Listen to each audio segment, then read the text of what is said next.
आप पर टैक्सेशन भी हो तो फिर मामला गंभीर हो जाता है। तो ये ज्यादती है। अगर लॉस के बावजूद आप पर टैक्स आयद होती है तो इसका मतलब यह है कि आपको हुकूमत या मुल्क आपको लूटने का वो इरादा रखता है। वो आपकी यानी भलाई के लिए नहीं कर रहा, वो जो कुछ कर रहा है अपने बेनिफिट के लिए कर रहा है। तो चले जी, ये जो फॉरेन लॉसेस हैं ये क्या है, इसके लिए क्या प्रिंसिपल है। देखो, एक बात मैं आप लोगों को बताता चलूं कि एक्सपेंस और लॉस में क्या फर्क है। एक्सपेंस भी आपको अलाउबल डिडक्शन के तौर पर आप क्लेम कर सकते हैं, अब आगे जाके पढ़ेंगे। और कौन सी एक्सपेंस को आप डिडक्शन के तौर पर क्लेम कर सकते हैं, यह बात बहुत अहम है। देखो, आप इनकम टैक्स के रूल को पढ़ें, इनके प्रिंसिपल को पढ़ें। यहां पे वाज़ेह है कि भाई आप expense, when you make expense to derive income, तो ये एक्सपेंस आपको अलाउबल डिडक्शन के तौर पर आप इसको क्लेम कर सकते हैं। अगर आप एक्सपेंस कर रहे हैं जाती मफाद के लिए, जाती अपने पर्सनल यूज के लिए, not with the purpose of deriving income profit, तो फिर ये एक्सपेंस आप क्लेम नहीं कर सकते हैं।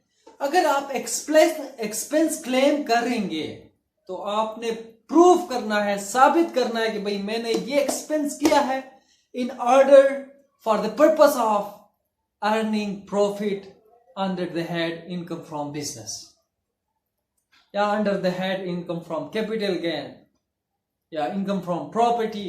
तो वो एक्सपेंस आपको अलाउबल होगा डिडक्शन के तौर पर। तो चलिए जी, प्रिंसिपल की तरफ आते हैं। और इसके साथ लॉस क्या है। लॉस क्या है, हो सकता है भाई किसी साल टैक्स ईयर में आप बिजनेस करते हुए आपको लॉस हो जाए। आप स्पेकुलेशन बिजनेस कर रहे हैं which is always on risk. वहां आप मार्केट में जो है आपकी शेयर की प्राइस गिर गई तो जाहिर सी बात है आपको लॉस हो गई। या आपने प्रॉपर्टी खरीदी, आप कोई बिजनेस कर रहे हैं, रेट अप्स एंड डाउन्स आते हैं, लॉकडाउन आता है, तो जाहिर सी बात है मुख्तलिफ वाक़यात हो जाते हैं और आपकी बिजनेस क्या होती है, लॉस में चली जाती है। तो ये लॉस भी आपको डिडक्शन के तौर पर आप क्लेम कर सकते हैं। और कैसे क्लेम कर सकते हैं और कब कर सकते हैं, और इसका प्रोसीजर यहाँ पे सेक्शन 104 में दिया गया है। और ये प्रोसीजर सिर्फ किसके लिए है, उस इनकम के लिए है which a person, resident person earning from outside Pakistan, from foreign source income. तो चले जी, deductible expenditure incurred by a person in deriving foreign source income chargeable to tax under a head of income shall be deductible only against that income. अगर आपने expense की है या आपको loss हुआ है किसी भी हेड के नीचे पाकिस्तान से बाहर, पाकिस्तान में बहुत सारे आप बिजनेस कर रहे हैं, income from capital gain, income आप कैपिटल गेन से भी कर रहे हैं, आप जो है स्पेकुलेशन बिजनेस से भी कर रहे हैं, आप इनकम फ्रॉम प्रॉपर्टी से भी कर रहे हैं, अंडर द हेड आप बिजनेस भी कोई इनकम बाहर मुल्क में एक रेजिडेंट पर्सन कर रहा है। तो यहाँ कह रहा है कि आपको अगर किसी भी बिजनेस में आप एक्सपेंस कर रहे हैं या आपको लॉस होती है किसी भी हेड के नीचे, तो only under the head you have allow deduction. आपके पास ओनली उस हेड के नीचे डिडक्शन अलाउ होगा, और to the extent of that head, उस हेड के एक्सटेंट तक, और फॉरेन इनकम के उस हेड के, फॉरेन इनकम में जिस हेड के नीचे आपने इनकम की है या आप कोई बिजनेस कर रहे हैं वहां आपको लॉस हुई है, तो उसी एक्सटेंट तक आपको क्या होगी, डिडक्शन आप क्लेम कर सकते हैं। और कब तक कर सकते हैं, तो चलिए जी फर्दर जाते हैं। If the total deductible expenditure referred to in subsection 1 exceed the total source income for a tax year chargeable to tax under a head of income hereinafter referred to as foreign loss, उसको foreign loss कहा जाएगा। अगर आप foreign country में किसी भी head के नीचे अगर आप एक्सपेंडिचर कर रहे हैं और आप उसमें आपकी लॉस हो जाती है, लॉस कब होती है? लॉस उस वक्त होती है कि भाई जब आप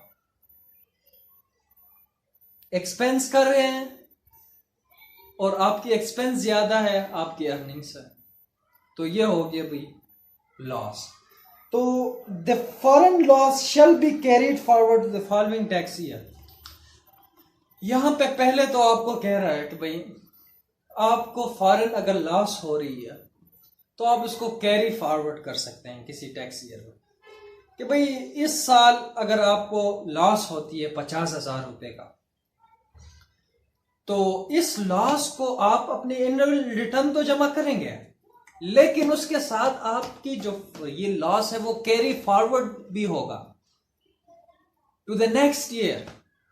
2022 के जो इनकम टैक्स है जहां आप टैक्स पे कर रहे हो, तो आप उसको कैरी फॉरवर्ड भी कर सकते हैं कि भाई मुझे 2021 के टैक्स ईयर में इतना लॉस हुआ है, तो आपको रेवेन्यू अथॉरिटी आप इसको एज ए बिजनेस लॉस या जिस हेड के नीचे आपको लॉस हुई है आप उसको क्लेम कर सकते हैं और आपको अलाउ है एज डिडक्शन।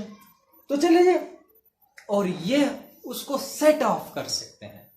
सेट ऑफ से क्या मुराद है भाई? जो फॉर इंस्टेंस मैं आपको एग्जांपल से समझाता हूं।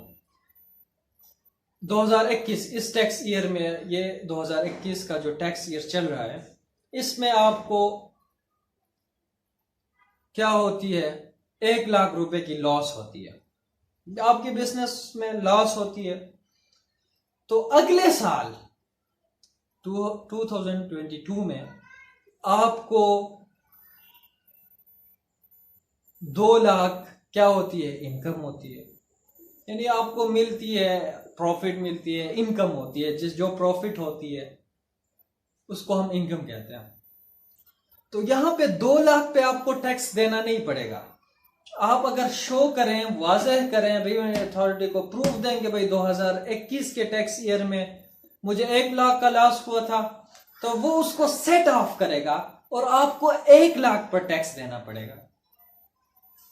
अगर आपकी टैक्सेबल इनकम 2022 में 2 लाख है और 2021 में आपको 1 लाख रुपए का लॉस हुआ है, तो जो 2 लाख है उससे आप उसको सेट ऑफ करेंगे। सेट ऑफ करके जो है 1 लाख रुपए पर आपको क्या देना होगा, टैक्स देना होगा।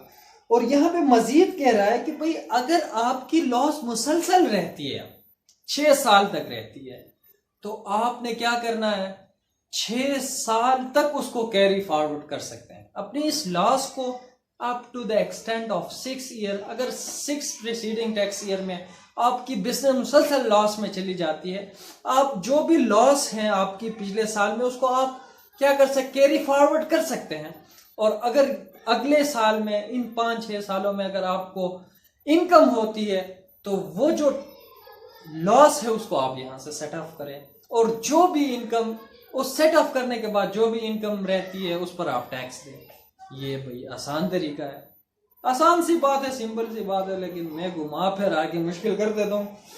तो चलिए जी, where a tax payer has a foreign loss carried forward for more than 1 tax year, the loss for the earliest year shall be set off first. और यहाँ पे प्रिंसिपल बताया गया है कि अगर एक बंदे को किसी एक इनकम के हेड के नीचे 1 साल से ज्यादा लॉस होती है, 6 साल तक वो कैरी फॉरवर्ड कर सकता है, लेकिन एक बंदे को हो जाती है, तो यहाँ पे उसूल मजीद ये बताया गया है, जो अर्लीस्ट लॉस है उसको सबसे पहले आपने क्या करना है, सेट ऑफ करना है। उसके बाद के लॉसेस पे आना है। जो अर्लीस्ट है, उसके बाद अर्लीस्ट है, उसके बाद अर्लीस्ट, उसको आपने सबसे पहले सेट ऑफ करना है।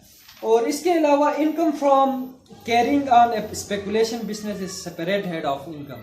वही बात है कि भाई अगर आप स्पेकुलेशन बिजनेस कर रहे हैं तो उसकी जो भी लॉसेस हैं उसको आप कैरी फॉरवर्ड करेंगे, लेकिन उसको दूसरे इनकम में आपकी वो नहीं, मिक्सअप नहीं करना है।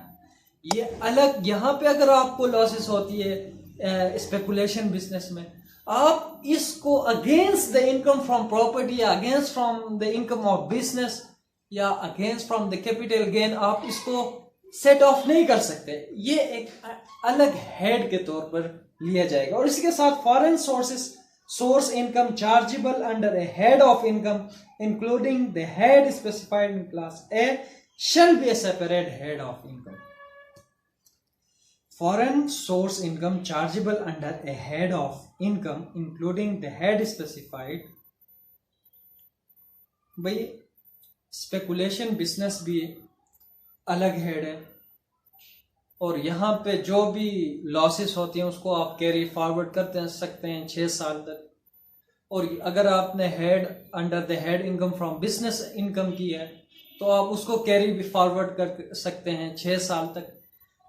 या आप बिजनेस से कर रहे हैं, कैपिटल गेन से करते हैं या अदर सोर्सेज से कर रहे हैं, तो ये एक दूसरे के खिलाफ सेट ऑफ नहीं हो सकते। सिर्फ आपको इनकम में लॉस हो रही है इस साल अंडर द हेड बिजनेस, तो आप अगले साल अगर आपको इनकम हो रही है, प्रॉफिट हो रही है, तो आप उस प्रॉफिट को इस लॉस के अगेंस्ट क्या कर सकते हैं, सेट ऑफ कर सकते हैं, सिर्फ उस हेड के अगेंस्ट। यानी इधर उधर नहीं जाना। अगर आपको बिजनेस इनकम से अगर आपको लॉस हो रही है तो आप उसको कैपिटल गेन में, अगर आपको प्रॉफिट हो रही है तो वहां इस चीज को आपने सेट ऑफ नहीं कर सकते। लॉ प्रिंसिपल वादा है। तो आज के लिए इतना ही, मुझे दीजिए अपना बहुत सारा ख्याल रखिए। अल्लाह हाफिज, बाय बाय।